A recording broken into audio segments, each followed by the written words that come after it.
शुरू करें। ओके।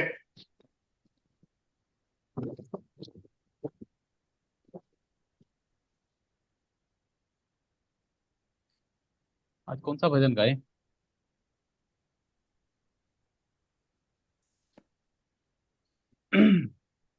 चलो वाहे गुरु करते हैं। वाहे गुरु, वाहे गुरु, वाहे वाहे गुरु, गुरु वाहे वाहे गुरु, वाहे गुरु, वाहे गुरु, वाहे गुरु, वाहे वाहे गुरु, गुरु वाहे गुरु, वाहे वाहे गुरु, गुरु वाहे गुरु, वाहे गुरु, वाहे गुरु, वाहे वाहे गुरु वाहे गुरु, वाहे गुरु वाहे वाहे गुरु, गुरु वाहे गुरु, वाहे गुरु, वाहे गुरु, वाहे गुरु, वाहे गुरु, वाहे गुरु, वाहे गुरु जी। वाहे वाहे गुरु, गुरु वाहे वाहे गुरु, गुरु वाहे वाहे गुरु, गुरु वाहे वाहे गुरु, गुरु वाहे वाहे गुरु, गुरु वाहे वाहे गुरु, गुरु वाहे वाहे गुरु गुरु जी। जी। वाहे गुरु, वाहे गुरु, वाहे गुरु, वाहे गुरु, वाहे गुरु, वाहे गुरु, वाहे गुरु जी। वाहे वाहे गुरु, गुरु वाहे वाहे गुरु, गुरु वाहे गुरु, वाहे गुरु, वाहे वाहे गुरु गुरु, वाहे वाहे गुरु गुरु, वाहे वाहे गुरु गुरु जी। जी। सतनाम सतनाम सतनाम सतनाम सतनाम सतनाम सतनाम जी।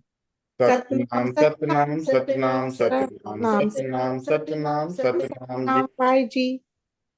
वाहे गुरु, वाहे गुरु, वाहे गुरु, वाहे गुरु, वाहे गुरु, वाहे वाहे गुरु, गुरु वाहे गुरु, वाहे गुरु, वाहे गुरु, वाहे वाहे गुरु, गुरु वाहे गुरु, वाहे वाहे गुरु, गुरु वाहे गुरु, वाहे गुरु, वाहे गुरु, वाहे गुरु, वाहे वाहे गुरु, गुरु वाहे वाहे गुरु। गुरु। बोल श्री गुरु नानक देव जी की जय। बोल गुरु श्री नानक देव जी की जय। जय। तो अब शुरू करूं फिर? रुकूं? एक मिनट। उन लोगों का फोन आया था 10 बजे। तुम कॉल कर दो उनको। अच्छा कोई बात नहीं। हाँ। सो दे स्टार्टेड अर्ली, सो कहीं तो वो गड़बड़ हो गई उनकी। मीनू कॉल कर रही है अभी। चलो एक और कर ले। हाँ। ओम शिव ओमकारा, जय जय हर शिव ओमकारा। ओम ओम शिव शिव ओंकार जय जय जय। ओम शिव ओंकार ओम शिव ओमकारा, जय जय हर शिव ओमकारा। ओम ओम ओम शिव शिव ओंकार ओंकार हर हर शिव जय। हर शिव ओंकार ब्रह्मा विष्णु सदा शिवाय, हर हर हर हर महादेवाय। ब्रह्मा ब्रह्मा विष्णु विष्णु सदा सदा शिवाय, हर हर हर हर हर महादेवाय। ब्रह्मा विष्णु सदा शिवाय, हर हर हर हर महादेवाय। ब्रह्मा ब्रह्मा विष्णु विष्णु सदा सदा शिवाय शिवाय, हर हर हर हर ब्रह्मदेवाय। ओम शिव ओमकारा, जय जय हर शिव ओमकारा। ओम ओम ओम शिव शिव ओंकार ओंकार जय जय। हर ओम शिव शिव ओंकार ओम शिव ओमकारा, जय जय हर शिव ओमकारा। ओम ओम शिव ओंकारा जय जय हर शिव ओंकारा। बोल पार्वती पते हर हर महादेव। बोल पार्वती पते हर हर महादेव। ओके। चलो आगे है भाभी, करें शुरू अब? हाँ। चल। ओम श्री गणेशाय नमः। ओम श्री गणेशाय गणेशाय नमः। वक्रतुंड महाकाय, वक्रतुंड महाकाय सूर्यकोटि संप्रभा, सूर्यकोटि संप्रभा निर्विघ्नं कुरु मे देव, निर्विघ्नं कुरु मे देव सर्वकार्येषु सर्वदा। सर्वकारेषु सर्वदा। अखंड मंडलाकारं अखण्डमण्डलाकारं व्याप्तं येन चराचरं, व्याप्तं येन चराचरं तत्पदं दर्शितं येन, तत्पदं दर्शितं येन तस्मै श्री गुरुवे नमः। तस्मै श्री गुरुवे नमः। अज्ञानतिमिरान्धस्य अज्ञानतिमिरान्धस्य ज्ञानाञ्जनशलाकया ज्ञानाञ्जनशलाकया चक्षुरुन्मिलितं येन, चक्षुरुन्मिलितं येन तस्मै श्री गुरुवे नमः। तस्मै श्री गुरुवे नमः। गुरुर्ब्रह्मा गुरुर्विष्णु, गुरुर्ब्रह्मा गुरुर्विष्णु गुरुर्देवो महेश्वरः, गुरुदेवो महेश्वरः गुरुर्साक्षात् परं ब्रह्म, गुरु साक्षात् परं ब्रह्म। तस्मै श्री गुरुवे नमः। तस्मै श्री गुरुवे नमः। नमः।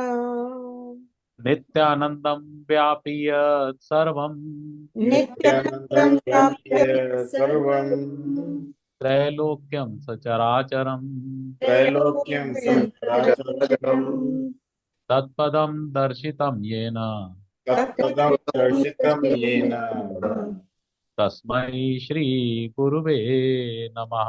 तस्मै श्री गुरुवे नमः। अनेक जन्म संप्राप्त, अनेक जन्म संप्राप्त कर्म बंध विदाहिने, कर्म बंध विदाहिने विदायिने आत्मज्ञान प्रदानेन, आत्मज्ञान प्रदानेन ज्ञानेन तस्मै श्री गुरुवे नमः। तस्मै श्री गुरुवे नमः। अन्नाथ श्री जगन्नाथो, मन्नाथ श्री जगन्नाथो मद्गुरु श्री जगद्गुरु, मद्गुरु श्री जगद्गुरु ममात्मा सर्वभूतात्मा, मम सर्वभूतात्मा सर्वभूतात्मा। तस्मै श्री गुरुवे नमः। तस्मै श्री गुरुवे नमः। ध्यान मूलं गुरोर्मूर्ति, ध्यानमूलं गुरुमूर्ति पूजा मूलं गुरोर्पदम्, पूजामूलं गुरोर्पदम् मंत्र मूलं गुरोर्वाक्यम्, मन्त्रमूलं गुरोर्वाक्यम् मोक्ष मूलं गुरो कृपा। मोक्षमूलं गुरोर्कृपा। ओम श्री गुरुवे नमः। ओम श्री गुरुवे नमः।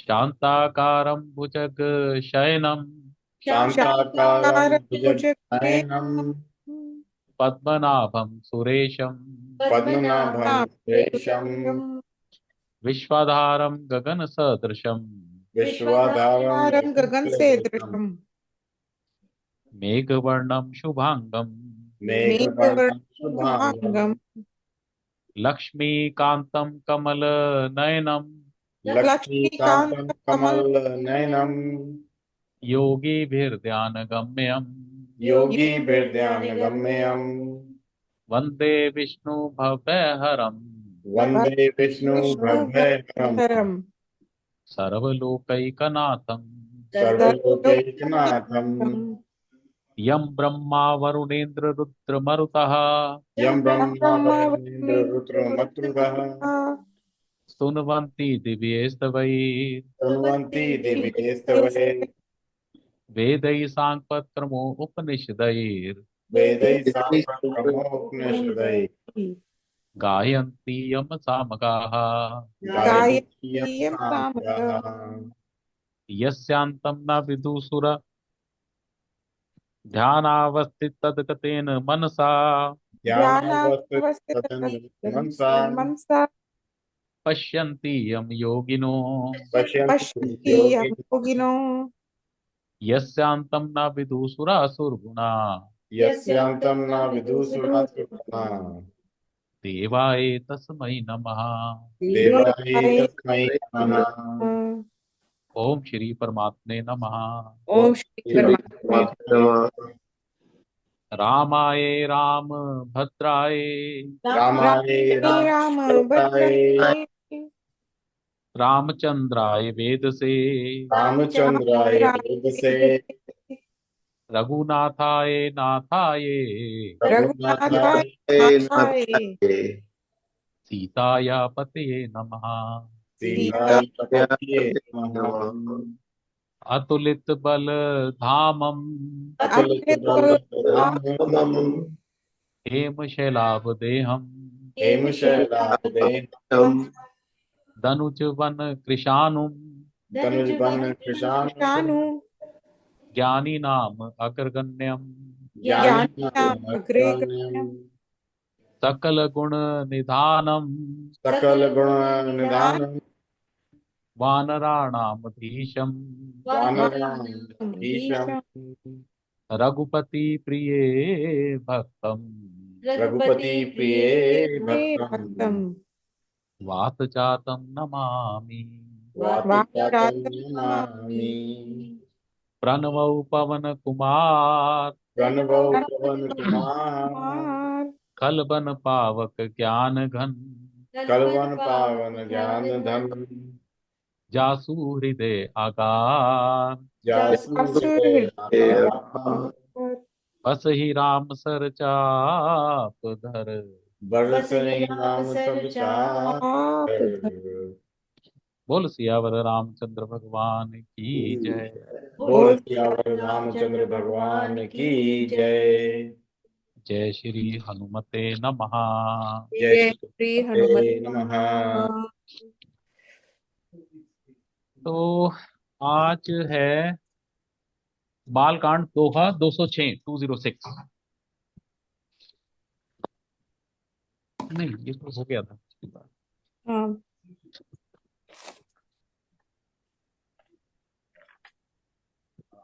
ये है दोहा 214।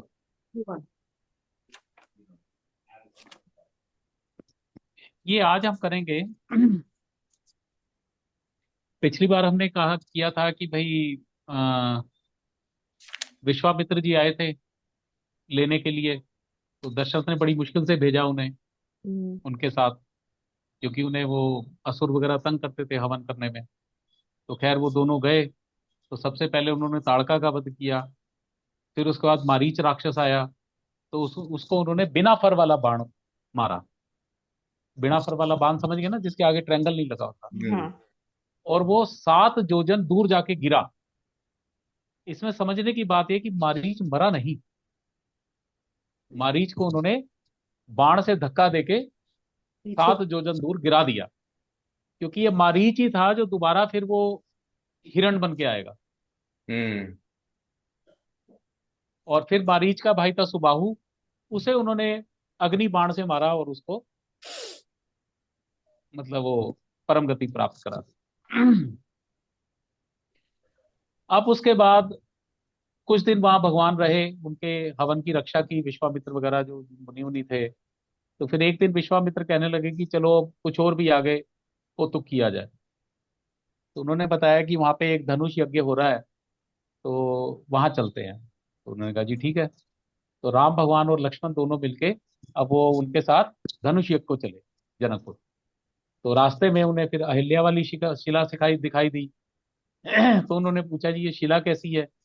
तो विश्वामित्र जी ने सारी कहानी बताई भी, ये गौतम की पत्नी अहिल्या है और ऐसे ऐसे ये शिला बनी हुई है, और ये आपके चरण रज लगेंगे इसको, तो ये दोबारा वापिस अपनी नारी स्वरूप में आ जाएगी। तो भगवान ने उसका भी उद्धार किया। अब उसके बाद ये जनकपुर में आ गए। तो जनकपुर में आके बाहर अपना, अभी शहर के बाहर इन्होंने अपना डेरा सा बना लिया। और अब राजा जनक को पता लगा कि विश्वामित्र आए। तो विश्वामित्र जो, वो राजा जनक जो है सभी को लेकर विश्वामित्र जी को लिवाने जाता है।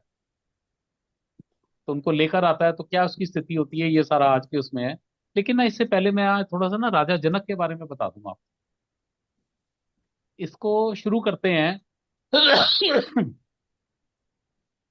कि एक बार शिव और पार्वती बैठे हुए थे कहीं, तो शिव जी अपनी उसमें थे, तपस्या में, वो तो तप में ही लीन रहते हैं अपने ध्यान में। तो ऊपर से नारद जी आ गए।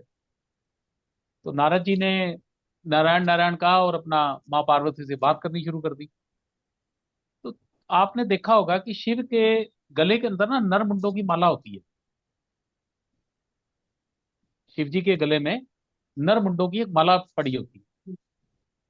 तो उन्होंने माँ पार्वती से कहा कि भाई माँ पार्वती भी, आप ये बार बार क्या जन्म लेती हो और बढ़ती हो, क्योंकि कभी सती बन गई, कभी ये हो गई, कभी वो हो गई। तो उन्होंने कहा ये शिव जी का तो जन्म होता नहीं, ये तो ऐसे ही रहते हैं, आप बार बार जन्म लेती हो, तो ये तो बात ठीक नहीं है। तो उन्होंने कहा भी आपको पता नहीं है शायद, ये जो शिव के गले के अंदर ये नरमुंडों की माला है, ये जब जब आप शरीर छोड़ती हो, तो आपका जो नरमुंड है वो अपने गले में डाल लेते हैं।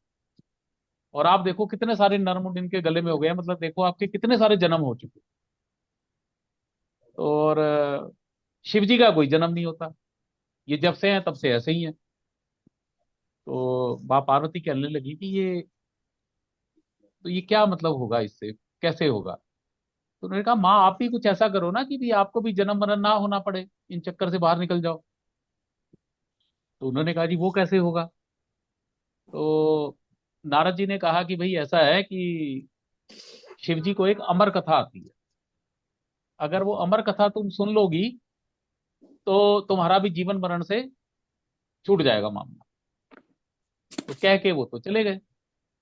अब शिव जी जब आए, वो आंखें खोली, तो माँ पार्वती वही जैसे औरतें वो नाराज सी हुई रहती है पति से, वो नाराज होकर बैठ बैठ गई साइड में। तो उन्होंने कई बार बुलाने की कोशिश की, कोई ढंग से जवाब नहीं दिया। तो वो समझ गए। उन्होंने कहा भी तुम्हारे गुरु आए थे क्या।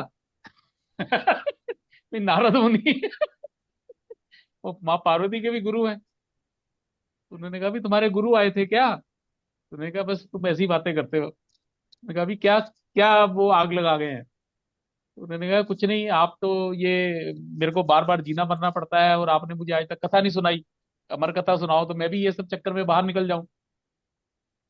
तो उन्होंने कहा भी ऐसा है भी तुमने कभी मेरे से कहा ही नहीं। अब ज्ञान की ना अतुल एक चीज है, कि जब तक ज्ञान के लिए कहा ना जाए ना, ज्ञान देना नहीं चाहिए। राइट। शास्त्र का ये वो है। भाई आप देखो गीता के अंदर भी पहला अध्याय अर्जुन रोता रहा, ये है मैं अपने इनको कैसे मारूं, दोस्तों को कैसे मारूं, रिश्तेदारों को कैसे मारूं, इससे अच्छा तो मैं भीख मांग लूं, ये कर लूं वो कर लूं। दूसरे अध्याय में भी 10वें श्लोक तक वो यही बोलता रहा कि जी मैं, ये मेरे गुरु हैं, मैं इनका रक्त रंजित राज्य कैसे मैं भोगूंगा, तो ये तो बेकार चीजें हैं, ये युद्ध हमें नहीं करना चाहिए। तब भी भगवान ने कुछ नहीं कहा। फिर उसने 10वें श्लोक में कहा, शिष्य से हम शादी माम त्वाम प्रपन्नम, कि हे कृष्ण मैं आपका शिष्य बनता हूं, तब प्रपन्नम आपकी शरण में आता हूं, शादी माम मेरे संशयों को, या मुझे इस समय जो भी उचित आपने सिखाना है मुझे क्या करना चाहिए, मैं इसमें किंग कर्तव्य मूड हो चुका हूं, तो जो मेरे लिए ठीक है वो आप मुझे बताएं। तब भगवान ने ज्ञान दिया उसे। जब तक वो अपनी कहानी सुनाता रहा वो हंसते रहे, भगवान कुछ नहीं बोले। लेकिन जब उसने शिष्यत्व ग्रहण किया, उसके बाद भगवान ने पहला श्लोक पढ़ा। क्या? उससे पहले उन्होंने कोई कोई श्लोक नहीं। तो ज्ञान जो है ना, बिना मांगे नहीं देना चाहिए, चाहे आपके बच्चे भी क्यों ना हो। जब बच्चे बड़े हो जाए, आपको लगे कि बच्चे बड़े हो गए हैं, तो जितना वो पूछे उतना ही जवाब दो, उतना ही उन्हें बताओ, ज्यादा ज्ञान में झाड़ो। तो शास्त्र का ये नियम है। तो भगवान शंकर ने कहा भी तूने कभी जिज्ञासा ही प्रकट नहीं की, अब आज तूने कहा है, मैं सुना देता हूँ। तो वो कहते हैं कि भी लेकर वो अमरनाथ की गुफा में गए।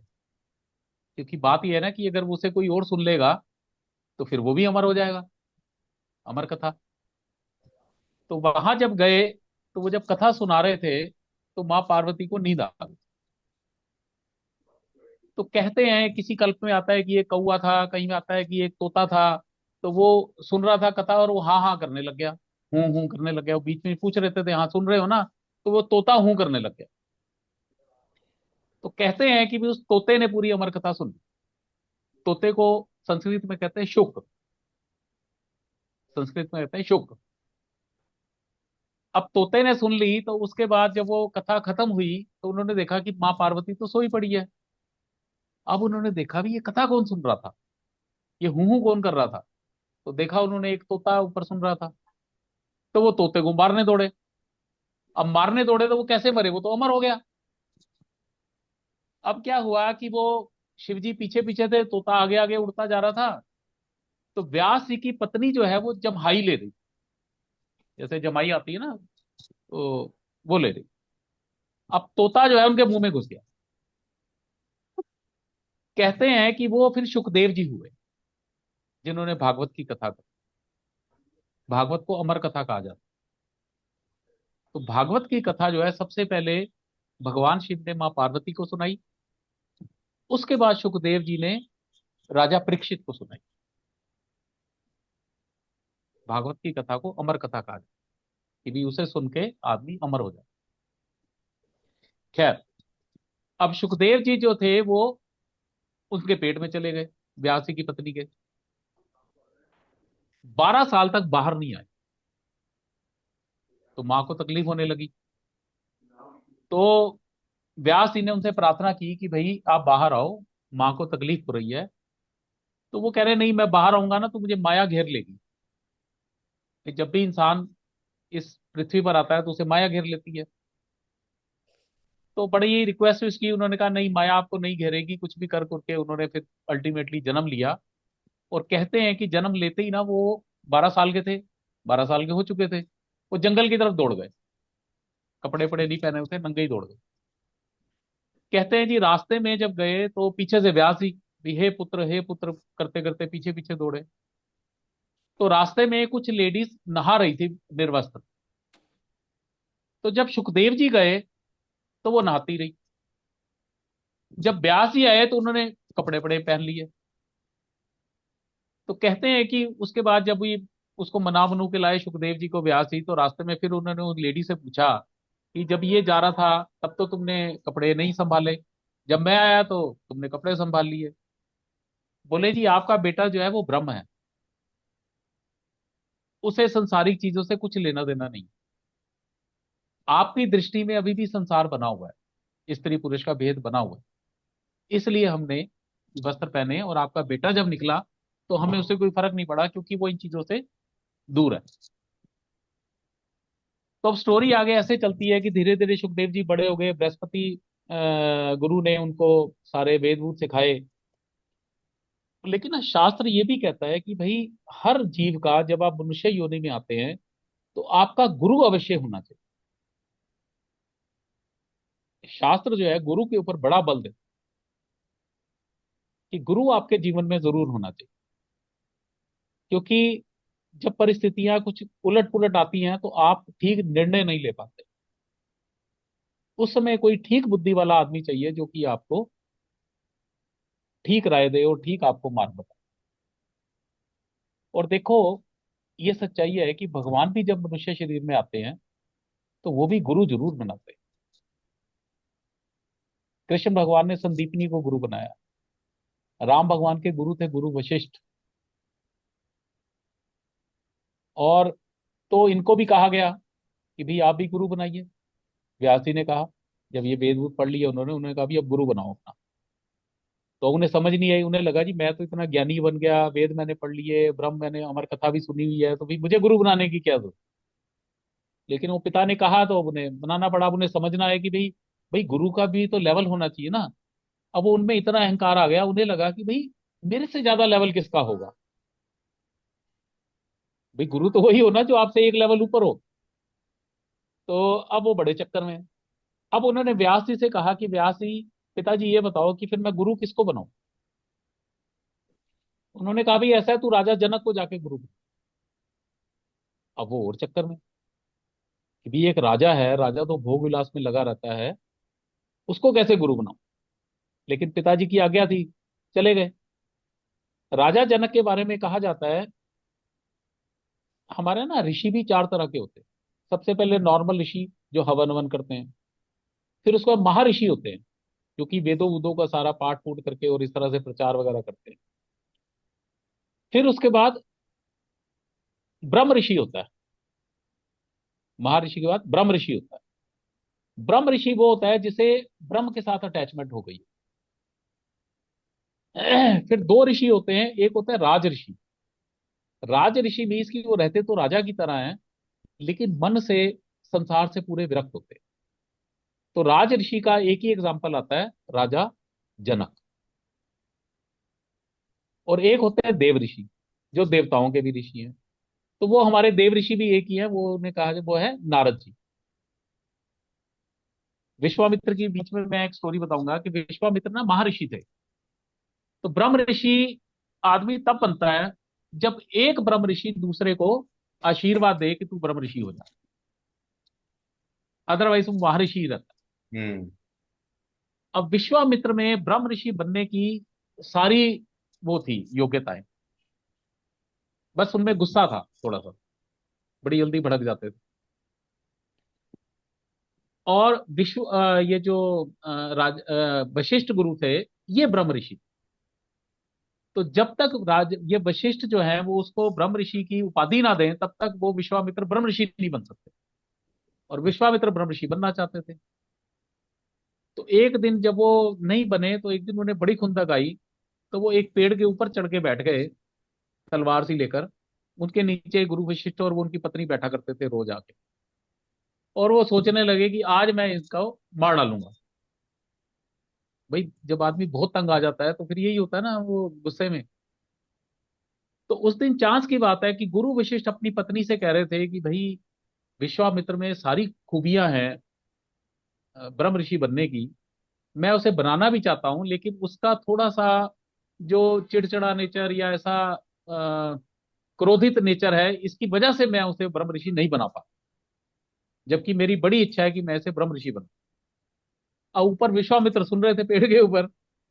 तो उसी टाइम वो नीचे कूद कर आए, उन्होंने उनके पांव पकड़े राजा वशिष्ठ मुनि के। और रोए और सारा अपना वो किया। तो वशिष्ठ ऋषि ने उसी टाइम उन्हें ब्रह्म ऋषि की उपाधि दी। जब उन्होंने देखा भी इसका अहंकार खत्म हो गया, इसका गुस्सा खत्म हो गया, तो ऐसे करके विश्वामित्र बाद में ब्रह्म ऋषि बने। खैर, अब वो सुखदेव मुनि जो थे वो अपना राजा जनक के गए, और मन में ये अहंकार कि भी मैं राजा को कैसे गुरु बना सकता हूँ। और राजा जनक जो है ना, इन्हें विदेह कहा जाता है। विदेह मीन्स जिसे देह का अभिमान नहीं। देखो, मनुष्य शरीर में सबसे ज्यादा अहंकार अभिमान किसी चीज का है तो वो देह का ही। आप ये देखो जी, लेडीज 90% अपने जिंदगी अपनी देह को ही सजाने संवारने में लगा देती। यहाँ बिंदी लगनी चाहिए, यहाँ ये लगना चाहिए, साड़ी, ये वो, फलानी ढिमकानी। तो जीव जो है ना, अपनी देह के ही पालन पोषण इस सब में लगा रहता है। जब इस संसार में, इस देह से ही वो बच्चे उत्पन्न करता है, देह के ही लिए भी वो आ, बढ़िया से बढ़िया आराम ऐशो आराम के उपाय सोचता है, वो देह के लिए ही करता है। ये सारा संसार वो अपने देह के आसपास ही करना चाहता है, और इसी में लगा रहता है। राजा जनक जो है उन्हें विदेह कहा जाता था। विदेह मीन्स जो शरीर से अलग हो चुके, उनका मन हमेशा ब्रह्म में लगा रहता था, निराकार ब्रह्म के उपासक थे, और संसार में जो हो रहा है उन्हें उससे कोई लेना नहीं। लेकिन थे राजा। अगर याद हो तो गीता में भी एक श्लोक आया था, कर्मणि एवं संसिद्धि संस्था आस्थिता जनकादया, कि कर्म ऐसे करो जैसे राजा जनक कर्म करते थे। राजा जनक जो कर्म करते थे वो उन कर्मों में लिप्त नहीं होते, कर्म को नित्य कर्म मान के करते। भाई गीता का एक ही उपदेश है, कर्म छोड़ना नहीं है, लेकिन कर्म में लिप्त नहीं होना। कर्म ऐसे करना है कि जैसे कर्तव्य कर्म है, ये मेरा कर्तव्य है, मेरे माँ बाप को मैंने वो इतने अच्छे से सेवा करनी है, ये मेरा कर्तव्य है, बच्चों को मैंने अच्छे से बड़ा करना है, ये मेरा कर्तव्य है। कर्तव्य भाव से करूंगा तो मैं उसमें लिप्त भी नहीं होऊंगा, और मैं बच्चों से एक्सपेक्टेशन भी नहीं रखूंगा। भाई मैंने अपना कर्तव्य किया, निभाया, अब आगे उनकी ऊपर वो मेरी सेवा करे ना करे, मेरे को पूछे ना पूछे, इससे मुझे कोई लेना नहीं। मुझे ये काम मिला था, मैंने ये कर दिया। भाई देखो, जैसे आप नौकरी करते हो, आपको एक टारगेट दिया जाता है कि अतुल जी ये आपने प्रोजेक्ट फिनिश करके देना। आपने फिनिश करके दे दिया, कंपनी ने आपको पैसे दे दिए, उसके बाद आप दूसरे प्रोजेक्ट में लग गए, आपको पहले प्रोजेक्ट से कोई लेना देना नहीं। उस प्रोजेक्ट से कंपनी ने करोड़ों अरबों रुपए भी कमाए, तो आपको कोई फर्क नहीं पड़ता, अभी वो तो कंपनी का प्रोजेक्ट था, आपने किया और अपना आगे हो गया। ये है कर्तव्य का। तो हम जीवन ऐसे जिए कि कर्तव्य भाव से जिए। मैं पति हूं तो अपने कर्तव्य का निर्वहन करूं, अच्छा पति बनूं, पत्नी हो तो अच्छी पत्नी बनूं, यही मैं बार बार कहता हूं। लेकिन ये चीजें बार बार सुननी चाहिए, तभी ये दिमाग में टिकती है। अब सुखदेव जी गए वहां पे, तो राजा जनक तो जान ही जानते, पता लग गया उन्हें। तो सुखदेव जी वहां गए, तो सबसे पहले उन्होंने, वो द्वारपाल ने रोक लिया कि हाँ भाई, कहाँ से आए, क्यों आए, क्या चाहिए। तो उसने कहा जी राजा से मिलना है। तूने क्यों मिलना है, तू तो भिखारी जैसा लग रहा है। तो ऐसे करके पहले उसे डांट दिया। अब उन्हें बड़ा गुस्सा आया, मैं इतना बड़ा ज्ञानी आदमी और मेरे को द्वारपाल ऐसे बदतमीजी कर रहा है। खैर, तो उन्हें लगा कि मुझे यहाँ से चले जाना चाहिए। तो वापस मुड़े तो द्वारपाल ने बुला लिया। उन्होंने कहा कि ऐसा है, हमारा ये कर्तव्य है कि जो भी आए तो हम उससे पूछें कि क्यों आया है, किस लिए आया है, क्या बात है। तो आप, तो उसने बताया जी कि मैं व्यास जी का पुत्र हूँ, और राजा से बोलो जी मैं आया हूँ उनसे मिलने। तो उसने कहा ठीक है जी, आप बैठिए महाराज। तो बिठाया वहां पे। तो द्वारपाल गया, तो उसने कहा जी राजा अभी बिजी हैं, आप यहीं इंतजार करें। एक छोटी सी वहां कोई घुर्नी सी थी, कहा जी सिकंदर रहो और इंतजार करो। अब 2 दिन तक उन्होंने बुलाया नहीं। अब ये बड़े अधीर कि भाई मैं तो इतना ज्ञानी हूँ, इतना पंडित हूँ, और ये क्या राजा अभी भोग विलास में लगा होगा।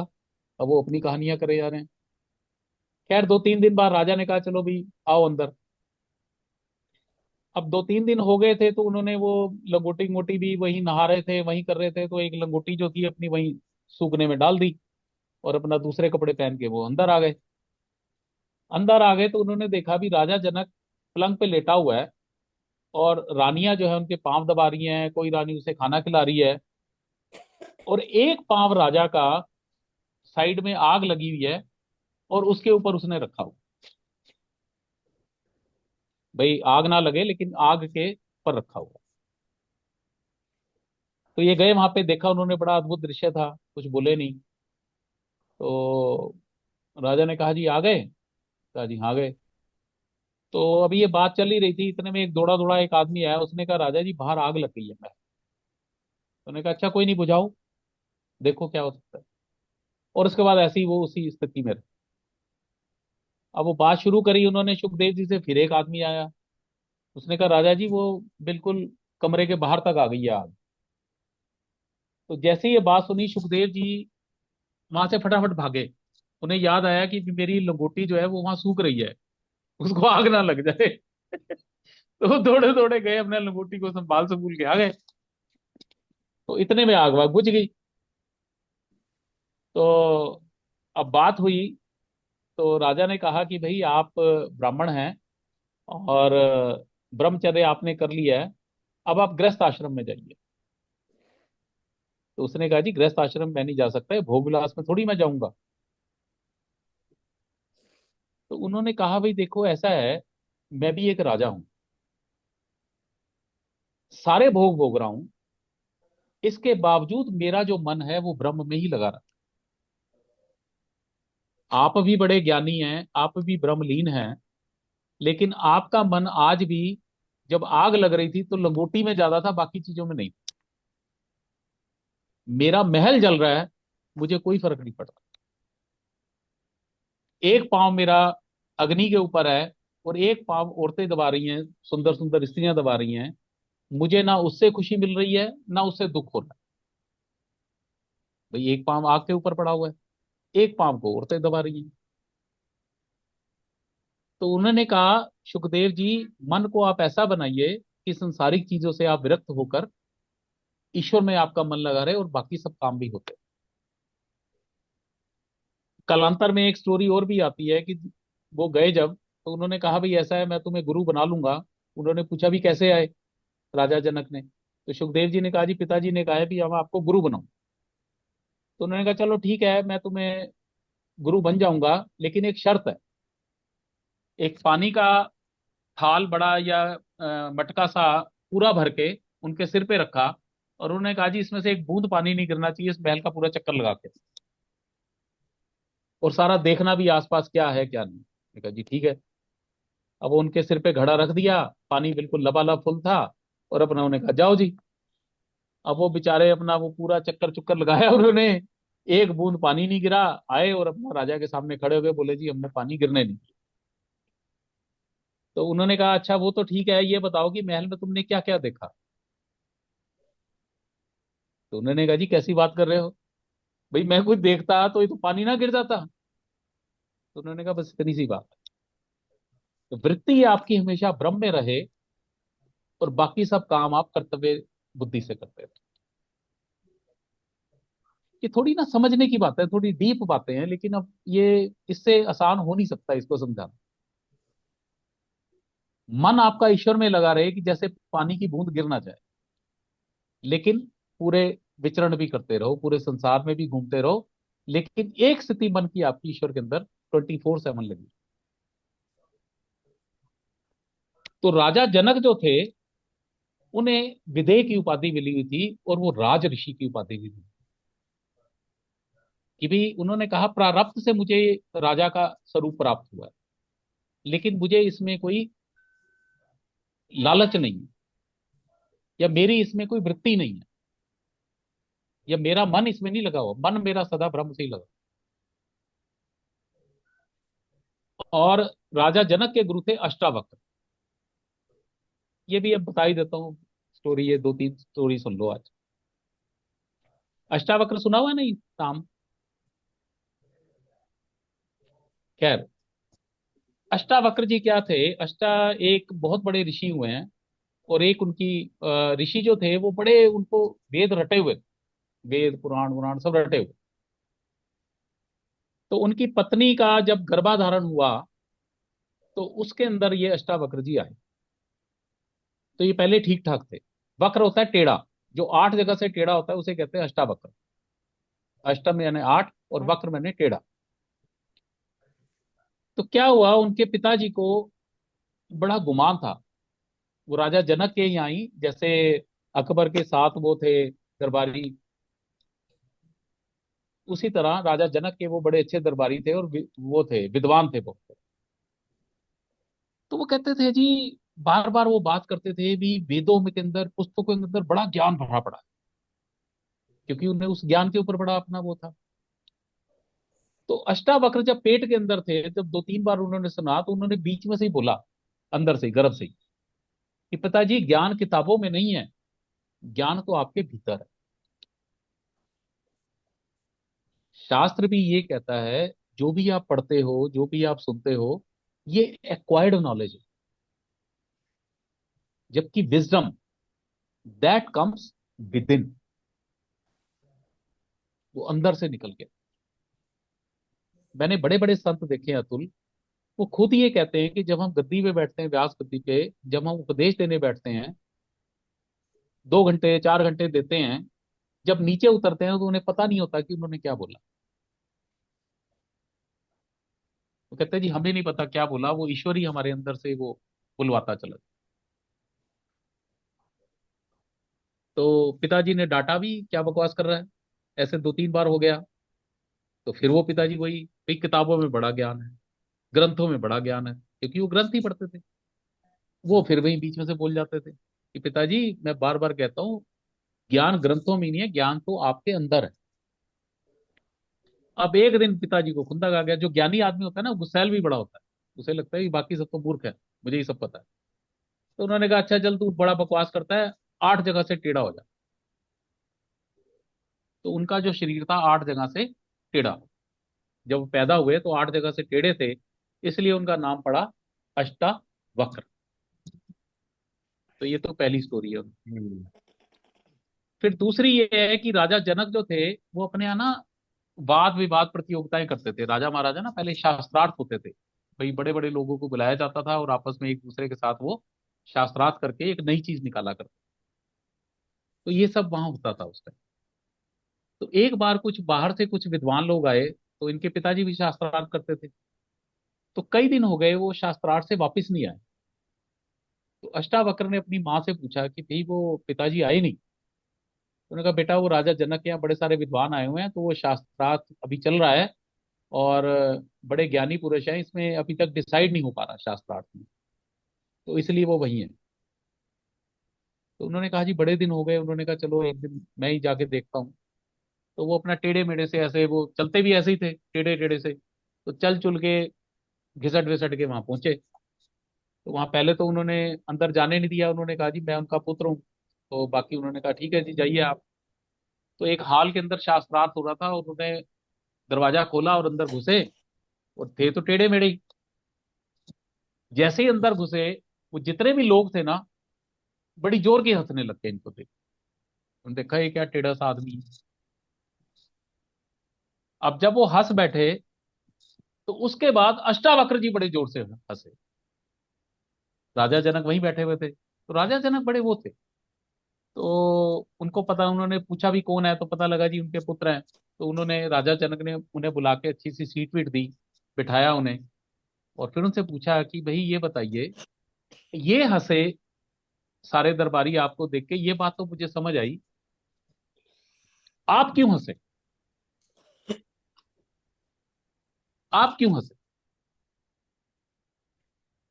तो अष्टावक्र ने बात कही, भाई मैं तो यहाँ आया था कि यहाँ शास्त्रार्थ की बातें हो रही, लेकिन ये चमारों की सभा में शास्त्रार्थ कैसे हो सकता है। जब उन्होंने ये बात की, तो सांप को, सबको सांप सूंघ गया। भाई वहां तो बड़े बड़े विद्वान बैठे हुए थे। तो उन्होंने कहा महाराज आपकी बात समझ नहीं आई। उन्होंने कहा जी ऐसा है, जो हीरे जवाहरात को, ये सोने को पहचानता है, उसे सुनार कहा जाता है। जिसे ज्ञान होता है उसे ज्ञानी का, ज्ञानवान कहा जाता है। जो चमड़े को पहचानता है उसे चमार कहा जाता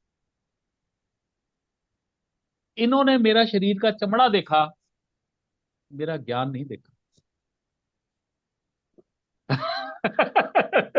बहुत बड़ी बात। इन्होंने मेरा शरीर चमड़ा देखा, तो ये चमार हुए कि ज्ञानी हुए। हम्म, अगर ये ज्ञानी होते तो मेरा ज्ञान देखते। तो राजा जनक उसी टाइम उनके पांव पड़ गए। उन्होंने कहा जी महाराज ये तो वाकई गलती हो गई। फिर एक तीसरी स्टोरी और आती। राजा जनक के गुरु अष्टावक्र जिन्होंने ज्ञान दी। क्या हुआ कि शास्त्रों में एक पंक्ति लिखी हुई है कि ज्ञान तो 1 सेकंड में होता है। तो उसको कहा ऐसे जाता है कि एक इंसान घोड़े पर चढ़ना चाहे तो रकाब होती है जिसमें वो पैर फंसाते हैं। एक पैर रकाब में डाले और दूसरा पैर उठाएगा जैसे ही, इतने समय में ही ज्ञान हो जाता है। ज्ञान पाना इतना आसान है। तो वो जितने विद्वान थे, उनको उन्होंने कहा भी ऐसा है, ये जैसे इसमें लिखा है वैसे मुझे भी ज्ञान कराओ। और अगर ज्ञान नहीं करा सकते, तो तो इस लाइन को हटा दो शास्त्रों में से। अब सच्चाई ये है कि जितने भी ये लोग होते हैं ना, ऋषि आचार्य, ये शास्त्रों को मैंने बताया ना अपनी माँ समझते हैं, कि माँ से आप क्वेश्चन नहीं कर सकते कि मेरा पिता कौन है। अगर उसने कह दिया भी ये आदमी तुम्हारा पिता है तो आपको वो पिता मानना पड़ेगा, वो फाइनल प्रमाण है। तो ऋषि लोग शास्त्रों को भी फाइनल प्रमाण मानते हैं, कि शास्त्र में जो लिखा है आंखें बंद करके उसे मान। अगर शास्त्र कह रहा है भी दिन के समय रात हो गई है तो वो रात ही मानेंगे। तो बड़ा धर्म संकट आया। तो राजा ने कहा जी ऐसा है, 1 महीने का टाइम है, या तो मुझे ज्ञान कराओ, नहीं तो मैं तुमको जेल में डाल दूंगा। अब राजा ऐसे ही होते थे। अब अब ऋषि लोग ना तो उस चीज को काट पाए, ना वो उनको ज्ञान करा पाए। तो फाइनली अब क्या हुआ कि अल्टीमेटली वो सारे जेल चले गए। अब अष्टावक्र जी ने फिर अपनी माँ से पूछा, जी पिताजी नहीं आ रहे? तो उन्होंने कहा भाई बेटा ऐसा है कि ऐसे ऐसे राजा ने शर्त रखी थी और वो कुछ जवाब निकला नहीं, तो वो जेल में है। तो उन्होंने कहा अच्छा भी। और फिर ये टेढ़े मेढ़े होके राजा जनक के पास गए। तो उन्होंने कहा भी ये आपने क्यों हमारे पिताजी को बंद कर रखा है? तो राजा जनक ने कहा भी देखो ऐसा है, ये या तो शास्त्र गलत है या ये बंदे गलत हैं। भाई शास्त्र गलत है तो लाइन काटो, और नहीं है तो भी मुझे ज्ञान कराओ जैसे इसमें लिखा है। तो उसने कहा चलो ठीक है, मैं आपको ये ज्ञान कराऊंगा, आप इन सबको छोड़ो। तो वो सबको छुड़वाया उन्होंने। तो राजा ने कहा ठीक है अभी ज्ञान कराओ। तो उसने कहा चलो जंगल में चलें। तो जंगल में एक घोड़ा लेके वो लोग गए। घोड़ा लेकर गए तो घोड़े के पास जब खड़े हुए तो उन्होंने कहा राजा आप तैयार हैं ज्ञान लेने के लिए? उसने कहा हाँ जी मैं तैयार हूँ। उन्होंने कहा ठीक है जी, एक पैर रखो रबाब के अंदर, रकाब जो होती है। तो उसमें उन्होंने पैर रखा तो वहीं उन्होंने रोका। उन्होंने कहा भी इसके अलावा और भी कुछ पढ़ा था आपने? मैंने कहा हाँ जी पढ़ा था। उन्होंने कि क्या पढ़ा था? उन्होंने कहा था भी एक तो ज्ञान में लेने वाले में कैपेबिलिटी या वो होनी चाहिए, उसकी पात्रता। और दूसरा, जो गुरु ज्ञान दे उसके प्रति समर्पण का भाव भी होना चाहिए। तो उन्होंने कहा जी आपके अंदर पात्रता है? तो राजा जनक ने कहा बिल्कुल है। ये मैंने आपको बताया ना, परोक्ष और अपरोक्ष ज्ञान। भाई ज्ञान तो इतना ही है, ब्रह्मास्मि नहीं ब्रह्म, ईश्वर में मेरे में कोई भेद नहीं है। लेकिन इसको अपरोक्ष करने के लिए वैराग्य, षट संपत्ति, श्रद्धा, समाधान, ये सब चीजें आप में क्वालिटीज होनी चाहिए। तो उसने पूछा जी वो क्वालिटीज हैं आपके अंदर? राजा ने कहा हाँ बिल्कुल है। तो उन्होंने कहा ठीक है राजा, समर्पण करो मेरे प्रति। तो राजा जनक ने उसी टाइम साष्टांग प्रणाम किया, उनके पांव वाम छुए और सारी अपने आप को पूर्ण गुरु के प्रति समर्पित कर दिया। तो उन्होंने कहा ठीक है राजा, इस रकाब में पांव रखो। पांव रखा और कहते हैं जी अभी राजा जनक ने पांव उठाया भी नहीं था, उनको ज्ञान हो गया। कभी जीवन में मौका मिले ना तो अष्टावक्र गीता पढ़ना, बड़ी ही सुंदर है, बड़ी सुंदर है। पहले मुझे याद थी, पहला श्लोक था उसका, अब भूल गया है, कभी ढूंढूंगा दोबारा बता दूंगा। तो फिर उसके बाद वो राजा जनक से उन्होंने प्रश्न पूछे भी अब तुम्हें ज्ञान प्राप्त हो गया, अब तुम्हारी क्या स्थिति है? ऐसा है अतुल, ज्ञान तो इतना ही है, अहम ब्रह्मास्मि। राइट। कलयुग में एक एक बच्चे को पता है ये ज्ञान। लेकिन आप अगर किसी और युग में पैदा हुए हैं तो आप बड़ी तपस्या, करोड़ों अरबों साल की तपस्या करते हैं, तब आपको गुरु ये ज्ञान देता है कि आप ही ब्रह्म हैं। ये कलयुग है, पात्रता किसी की है नहीं, ज्ञान सबको है।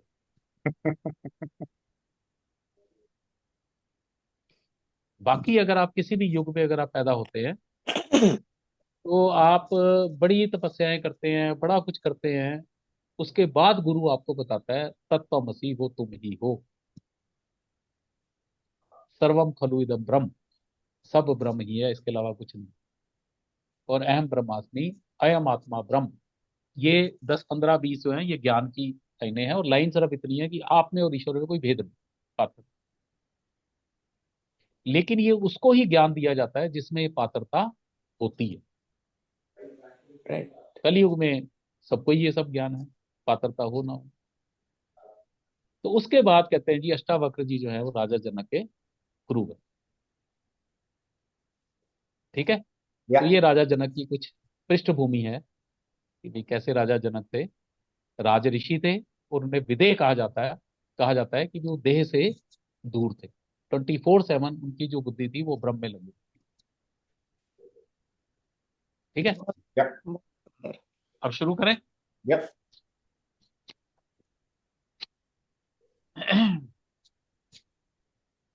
दोहा 214 खोल लिया। या हम्म। संग सचिव सुचि भूरि भट भूसर बर गुर ज्ञात संग सचे सुचि भरुर भट बट असुर बर खुर ज्ञात चले मिलन मुनि नायक ही मुदित राव एहि बात। चले कवि मिलन मिलन मुनि नाय कही मुदित ही हो ई नाम। बात। सियावर राम जय जय राम, मेरे प्रभु राम जय जय राम। सियावर सियावर राम राम जय जय जय जय राम, मेरे प्रभु राम जय जय जय जय। राम। कीन प्रणाम चरण धर माथा, कीन कीनी प्रणाम प्रणाम जय करती जय माता। माता। दीनी आशीष मुदित मुनि नाथा। दीनी दीनी आस आशीष मुदित मुदित मनि मुनिनाथा। नाथा। विप्र वृंद सब सादर बंदे, विपुल विप्रवन सब सादर वंदे। बंदे। जानी भाग्य बढ़ राउ आनंदे। ज्ञान जान भाग्य बढ़ भाग्य राहु आनंदे। बंदे। कुशल प्रसन्न कही बारहि बारा, कुशल कुशल प्रसन्न प्रसन्न करी बारे बारहि बार। बार। विश्वामित्र नृपहि बैठारा। विश्वामित्र ने कही विश्वामित्र बैठारा। तेई अवसर आए दो भाई, ते यही अवसर अवसर आए आए दो जो भाई। भाई। गए रहे देखन फुलवाई। गए गए रहे रहे देखन देखन फुलवाई। फुलवाए। श्याम गौर मृदु बयस किशोरा, श्याम श्याम कौर गौर बिनु सुवेश बंधु किशोरा। किशोरा। लोचन सुखद विश्व चित चोरा। लोचन सुखद विश्व चित किशोरा। चोरा। उठे सकल जब रघुपति आए, उठे उठे सकल सकल जब रघुपति रघुपति आए। आए। विश्वामित्र निकट बैठाए। विश्वामित्र विश्वामित्र निकट निकट बैठाए। बैठाए। भय सब सुखी देखि दो भ्राता, वह वै सब सुखी सुखी देख देखी बहु दो भ्राता। बारी बिलोचन पुलकित गाता। बारी बारी बिलोचन लोचन पुलकित पुलकित गाता। गाता। मूरत मधुर मनोहर देखी, मूरत मूरत मधुर मधुर मनोहर मनोहर देख। देखी। भयो विदेह विदेहु विशेषी। विदेह विदेहु देची। प्रेम मगन मन जान नृप, कर विवेक धर धीर। प्रेम प्रेम तन मगन मन जान जान करे विकर बनी। बोले मुनिपद नाई सिरु, गद गद गिरा गंभीर। बोले बोले मुनि पद नारी नाई सिरु सिरु गद गद गिरा गद गंभीर। गंभीर। सियावर राम जय जय राम, मेरे प्रभु राम जय जय राम। सियावर सियावर राम जय जय राम। राम मेरे प्रभु राम जय जय। राम। कहु नाथ सुंदर दौ बालक, कही रघुनाथ नाथ सुंदर सुंदर पाल। बालक। मुनि कुल तिलक नृप कुल पालक। मुनि मुनि को कुल तिलक तिलक मुनि नृपुल पाल। पालक। ब्रह्म जो निगम नेति कही गावा, ब्रह्म ब्रह्म निगम निगम ने की नीति कई कही गावा। गावा। उबे वेश धर की सोई आवा। उभय उबे वेश देश भरी की सोई आवा। आवा। सहज विराक रूप मनु मयोरा, सहज सहज जात विराग रूप रूप मनु मोरा। थकित होत जिमि चंद चकोरा। चकित थकित होत होत जिमि चंद चंद चकोरा। चकोर। ताते प्रभु पूछौ सती भाऊ, ताते ताते प्रभु प्रभु पूछौ की सतभाव। भाऊ। कहु नाथ जनि करहु दुराऊ। कही रघुनाथ नाथ जनि जनि करहु दुराऊ। मति। इन्हीं बिलोकत अति अनुरागा, इतहि मलोकत लोकत मति अति अनुराग। अनुराग। ब्र- बर बस ब्रह्म सुख ही मन त्यागा। ब्रह्म बरबस ब्रह्म ही सत्य मन त्यागा। त्यागा। कह मुनि बेसिंद कहो निपनीका, जय हे मुनि मुझे बेस कही अपनी सुख। का। वचन तुम्हार न होई अली का। बचन वचन तुम्हार न हो वली का। का। ए प्रिय सब ही जहाँ लग प्राणी, ये प्रिय यही प्रिय सभी सभी जान लगी पानी। प्राणी। मन मुस्काहि राम सुनि बानी। मन मन मुस्काहि मुस्काई राम राम सुनि निबान। बानी। रघुकुल मनि दशरथ के जाए, रघुकुल रघुकुल मुनि मनि दशरथ दशरथ के के जाए। जाए। मम हित लागी नरेश पठाए। मम मम हित लाग लागी नरेश नरेश पठाए। राम लखन दो बंधु बर, रूपशील बल धाम। राम लखन दो बंधु बर, रूप शील रूपसील बलराम। बलराम। मक राखे सब साखी जग, जिते असुर संग्राम। मकरा के मकरा सब जगु जिते असुर संग्राम। सियावर राम जय जय राम, मेरे प्रभु राम जय जय राम। सियावर राम जय जय जय जय राम। राम मेरे प्रभु राम, जय जय राम। मुनि तव चरण देखी कहराऊ, मुनि मुनि तब तव चरण देखी के कहे न सको निज पुण्य प्रभाऊ। कहीं कही न न सकूं सकौ निज पुण्य पाऊं। प्रभाव। सुंदर श्याम गोर दऊ भ्राता, सुंदर सुंदर श्याम श्याम गौर गौर प्राता। प्राता। आनंद हूँ के आनंद दाता। आनंद आंधो के के आनंद दाता। आनंदाता। इनके प्रीति परस्पर पावनी, इन्हीं इनकी के प्रीति परस्पर परस्पर पाव। पावनी। कही न जाई मन भाव सुहावनी। कहीं कहीं न जाए जाए भाव भाव सुहावनी। सुहावनी। सुनु नाथ कह मुदित विदेहु, सुनु सुनो नाथ नाथ के कह मुदित मुदित विदेहु। विदेहु। ब्रह्म जीव इव सहज स्नेहु। ब्रह्म ब्रह्म जी जी इव के से सहज हूँ। स्नेह। पुनि पुनि प्रभु हिच तव नर नाहु। पुनि पुनि पुनि पुनि प्रभु प्रभु ही चित चरित। करना हूँ। पुलक गात और अधिक उछाहु। पुलक पुलक रात का और उर अंगद अधिक जाऊं। उछाल। मुन ही प्रशंसी नाई पद सीसु। मुने मुनि ही प्रसन्न नाहि प्रसीद। सीखू। चलो लवाई नगर अवनीसु। चले चले लवाई नगर अवनीसु। नीसु। सुंदर सदन सुखद सब काला, सुंदर सुंदर सदन सकल सदन पर काला। काला। तावासूल दीन भुआला। ताबासु है ताहाले दीन बाला। बुहाला। करि पूजा सब विधि सेवकाई। करे करी पूजा पूजा सब विधि विधि सेविकाई। करताई। गयो राव गृह विदा कराई। गयो गयो राव कर विदा कराए। ऋषे संग रघुवंश मणि, कर भजन विश्राम।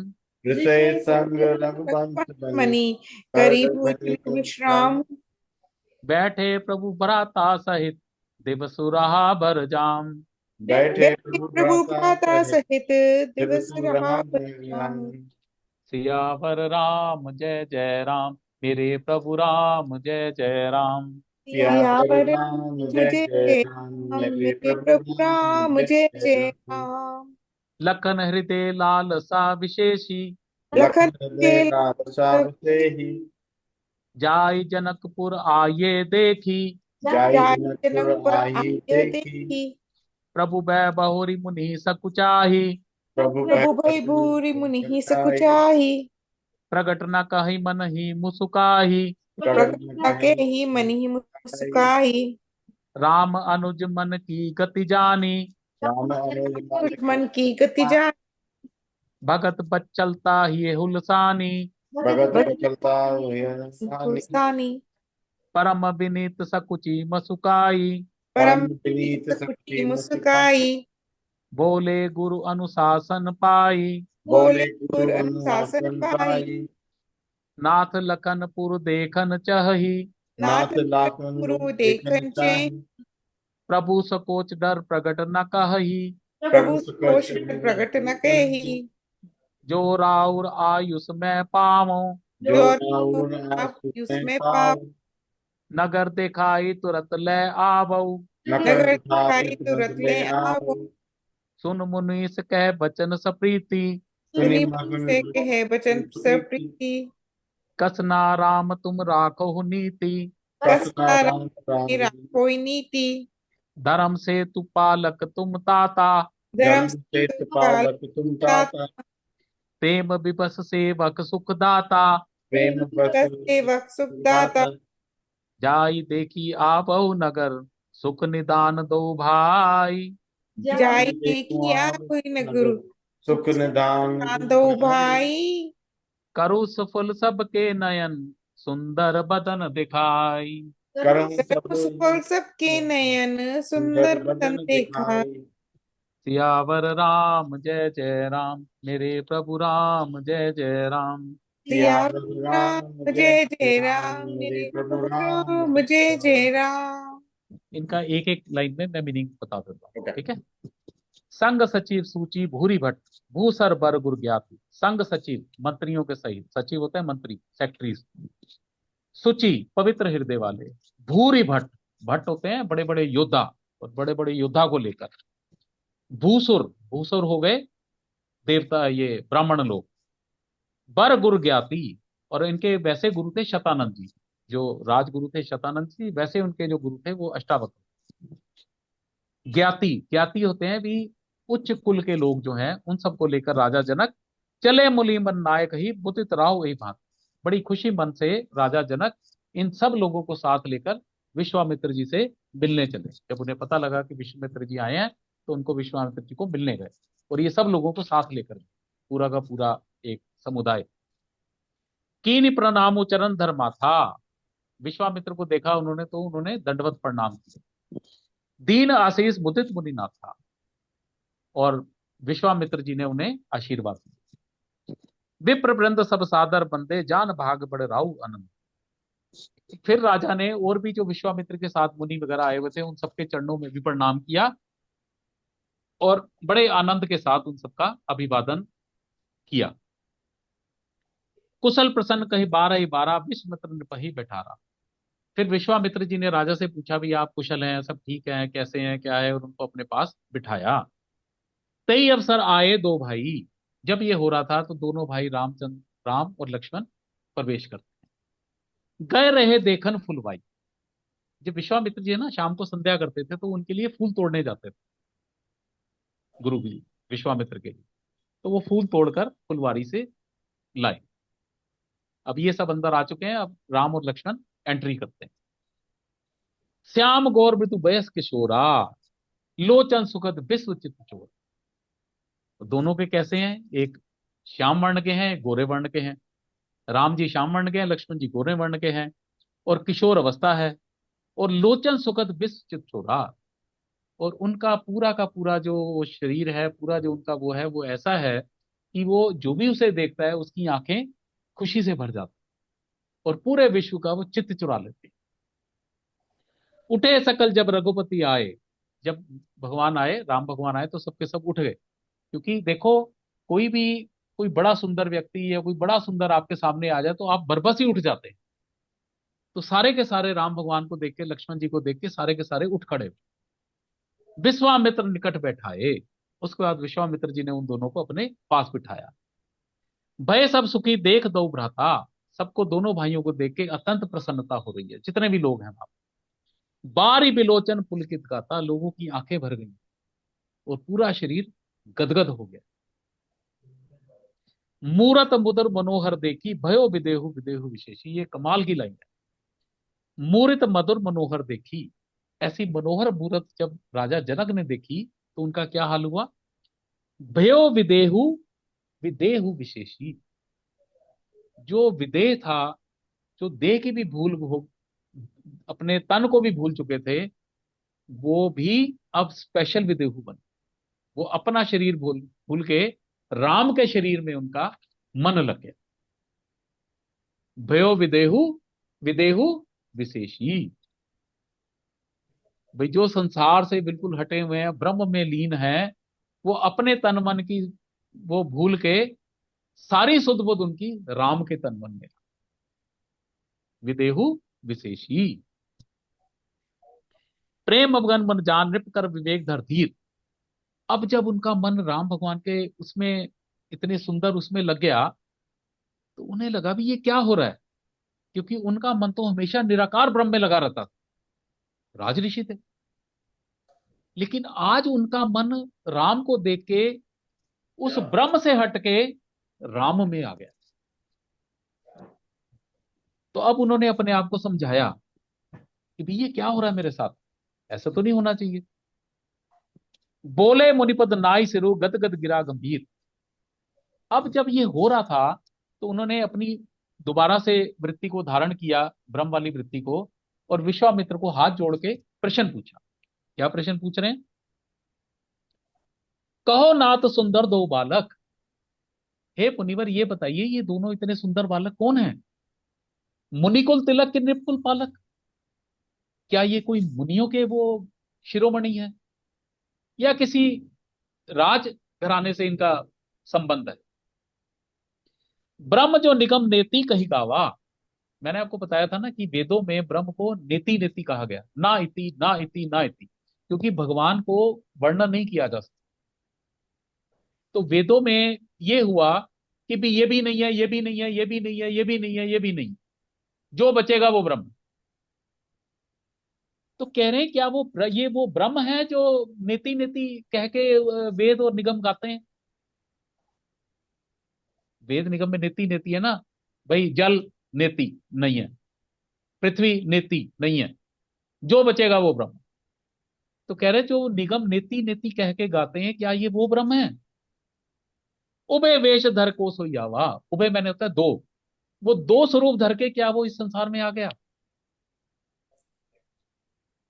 सहज विराग रूप मनु मेरा। अब वो जनक जी कह रहे हैं कि मेरा तो सहज जो स्वरूप है वो ही वैराग्य है। मुझे किसी चीज में कभी कोई प्रेम नहीं होता, किसी चीज से कोई वो नहीं होता, कभी मेरे मन में ऐसा भाव नहीं आता। मेरा मन तो हमेशा ब्रह्म में टिका रहता है। थकित हो तो जब भी चंद चकोरा, लेकिन मैं इनको देखता हूं तो मैं थकता ही नहीं, ऐसे लगता है कि जैसे चकोर चांद को देख रहा हूं। ताते प्रभु पूछो सती भाऊ। मैं आपसे निश्चल भाव से ये पूछता हूं, कहो नाथ जन करो दराऊ, ये कौन है कि मेरा जो एक ब्रह्म का भाव है आज वो भी खत्म हो गया है। इनको देख के मेरी ब्रह्म से जो वृत्ति है वो टूट गई है। भाई अंदर से 24 घंटे, वही मैंने बताया ना, जैसे वो पानी के ऊपर उनकी वृत्ति थी, जब वो सिर के ऊपर घड़ा रखा था तो कह रहे जी मेरे से कुछ और तो दिखता ही नहीं मुझे। तो उन्होंने कहा मेरी वृत्ति ब्रह्म में इस तरह से लगी रहती है, लेकिन वो वृत्ति टूट गई है और मेरा मन इनको बार बार देखने का करता है। तो भाई मैं आपको निश्चल भाव से पूछता हूं, मुझे बताइए कि ये कौन है? राजा जनक की ऐसी स्थिति हो गई। इन्हीं बुलोकत अति अनुरागा, बरबस ब्रह्म सुख ही मन त्यागा। इन्हें मैं देखता हूं तो मेरे अंदर इतना प्रेम का भाव पैदा होता है कि वो जो ब्रह्म का सुख मुझे कंटिन्यूस मिलता रहता है, मेरा मन करता है भी उसे भी त्याग दूं और सिर्फ इन्हीं को ही देखता रहूं। मतलब आप सोच के देखो अतुल, वो राम भगवान कितने सुंदर होंगे, या सिर्फ सोचो। एक आदमी जो ब्रह्म में लीन रहता है हमेशा, वो कह रहे जी ब्रह्म बरबस ब्रह्म सुख ही मन त्यागा। मेरा मन कह रहा है कि वो ब्रह्म के सुख को बीच में छोड़ दूं और मैं इन्हीं को ही देखता रहूं, इन्हीं के दर्शन करता।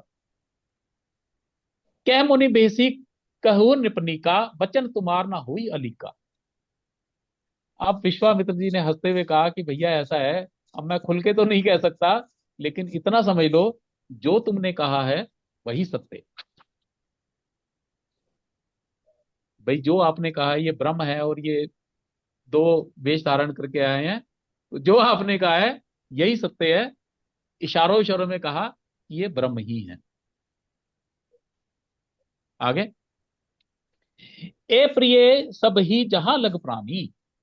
फिर उन्होंने कहा कि ये जो है जितने भी प्राणी हैं उन सब के प्रिय हैं। एक छोटा सा इसमें मैं और बताऊंगा। क्या हुआ जब वो पुल बनाया ना उसके ऊपर, ये लंका जीतने के लिए समुद्र के हाँ ऊपर पुल बनाया, तो भैया पुल तो छोटा सा ही बन रहा था ना। भाई पत्थर आप कितने डाल लोगे उसमें? राइट। भाई 10 फुट चौड़ा, 20 फुट चौड़ा, 100 फुट चौड़ा बना दिया होगा। अब सेना थी अरबों में, बंदर जो थे करोड़ों में नहीं थे, अरबों में थे। हम्म। राम जी की सेना थी, तो वो छोटे से पुल पे कैसे पार करें? तो कहते हैं जी राम भगवान आगे आगे चले, वो इतने सुंदर थे कि जितने भी वो समुद्र के जानवर थे उनको देखने के लिए ऊपर आ गए। ऊपर आ गए तो जो 100 फुट का पुल था वो 1000 फुट का हो गया, और दौड़ दौड़ के बंदरों ने उनके पीछे पार कर। कि सिर्फ वो मनुष्यों को नहीं वो मतलब गदगद करते, जानवरों को भी गदगद करते। तो ये भी एक प्रसंग आता है कि भगवान राम इतने सुंदर थे कि वो पुल के ऊपर चले तो सारे के सारे वो समुद्र के जानवर ऊपर आ गए, और वो भी एक पुल बन गया, और सारे बंदर जितने भी थे वो पुल पार करके लंका पहुंच गए। तो यही है, ए प्रिय सब ही जहां लग प्राणी, जितने भी प्राणी है इस संसार के अंदर उन सबके ये प्रिय है। मन मुस्को ही राम सुनि बानी, राम भगवान ने सुना तो मन ही मन मुस्काने लग गए। जब उन्होंने विश्वामित्र की ये सब बातें सुनी तो वो भी मन में मुस्काने लग गए। रघुकुल मणि दशरथ के जाए, तो हे राजा, राजा जनक, ये दशरथ जी के ये रघुकुल मणि है, क्योंकि रघुवंश था ना दशरथ का, तो उन्होंने कहा जी रघुकुल के मणि है।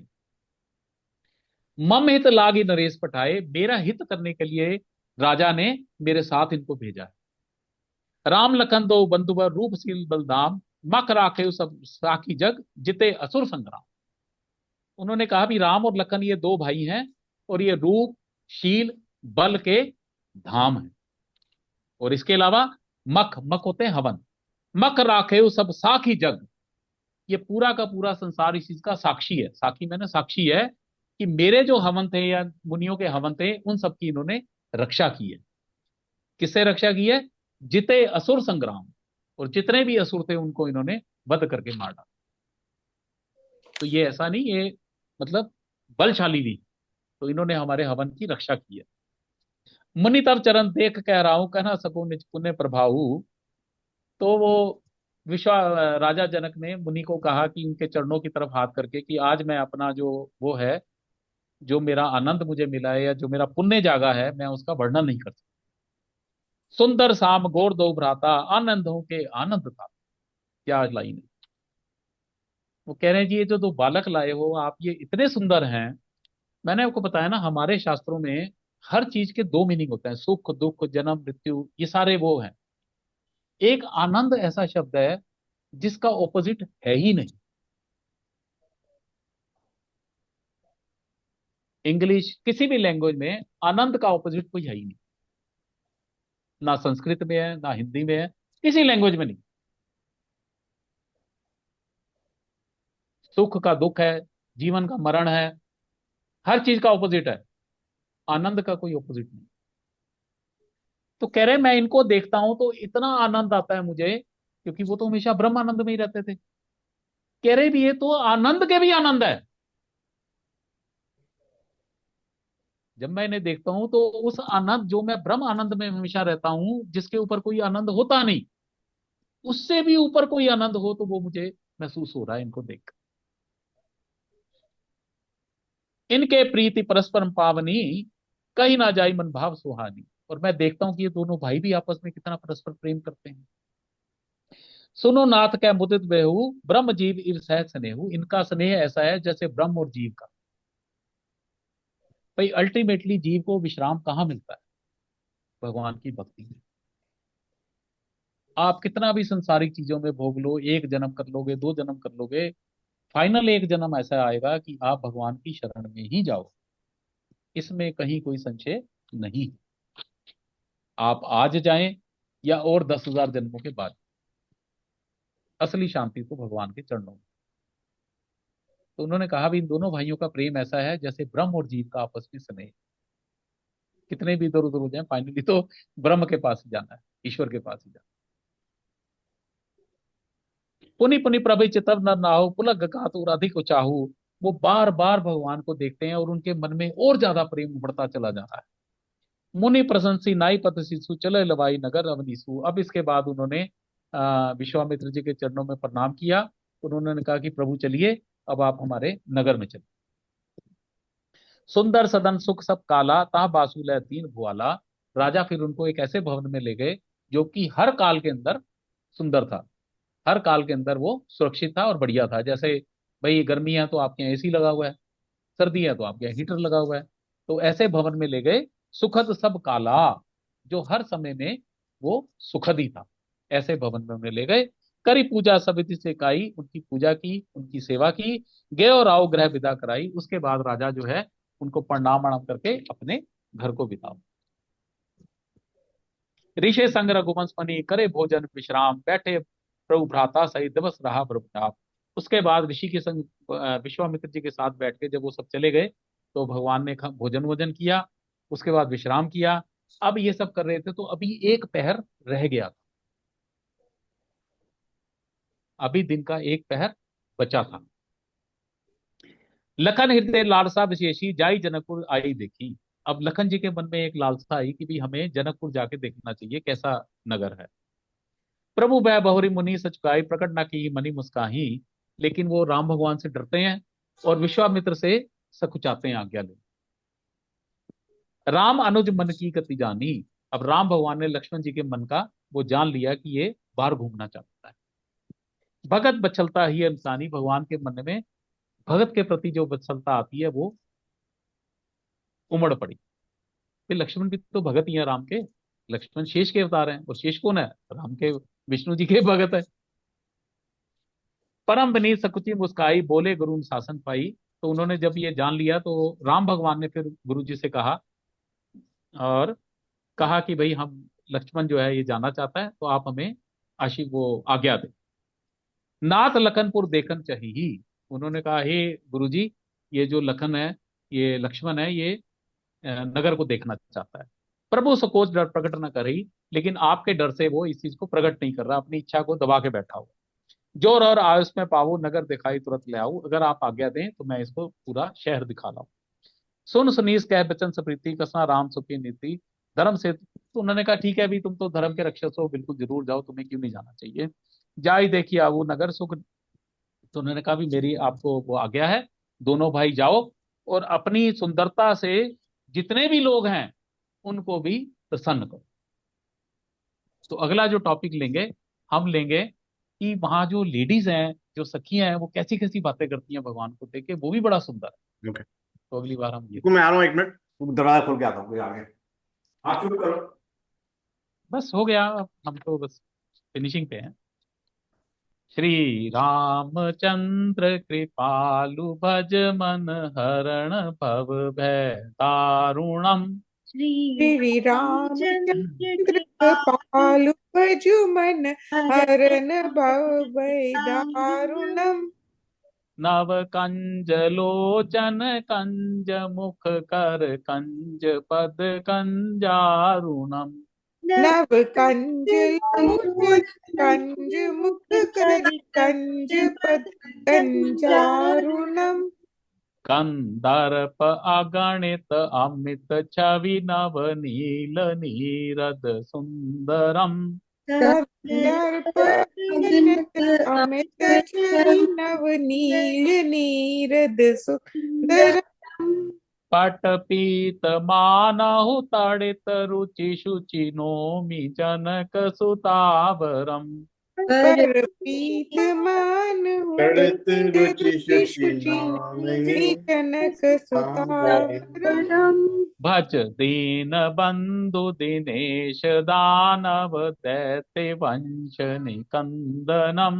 भज दीन बंधु दीनेश दानव दैत्य वंश निकंदन। निकंदनम।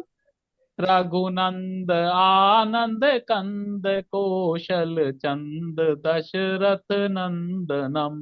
रघुनंद आनंद कंद कौशल कौशल चंद चंद दशरथ दशरथ नंदन। नंदनम। तिर मुकट कुंडल तिलक चारु दारु अंग विभूषणम। सिर मुकुट कुंडल तिलक चारु दारु अंग विभूषणम। आजानुबज शर चाप धर संग्राम चित कर दूषणम।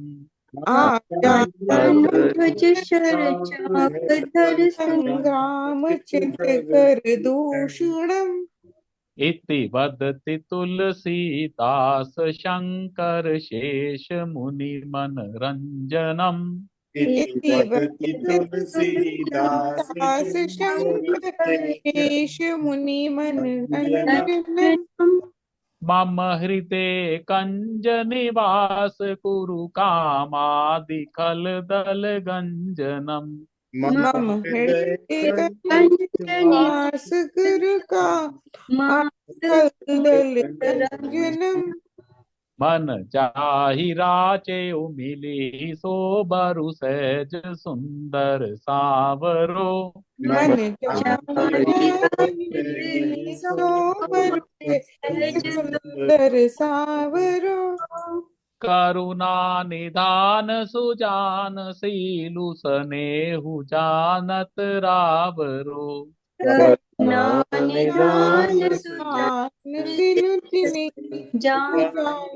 रावरो। एहि भांति आशीष सुन सिए सहित हिये हर्षि अली। ए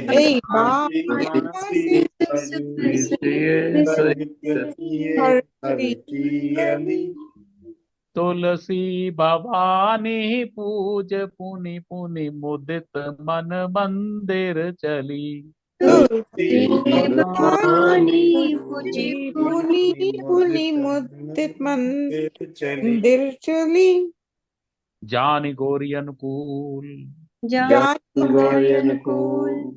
सियहि हर्ष न जाय कही।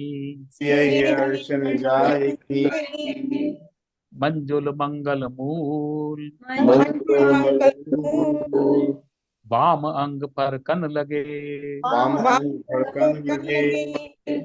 बोल सियावर रामचंद्र भगवान की जय। रामचंद्र भगवान की जय। मैं क्या करूं यार, मैं बड़ी कोशिश करता हूँ कि समय से खत्म हो जाए, लेकिन वो वेरी इंटरेस्टिंग। लेकिन ना कोई भूमिका ना हो तो फिर समझ नहीं आता कि क्या no, this is good, very good. ये बड़ा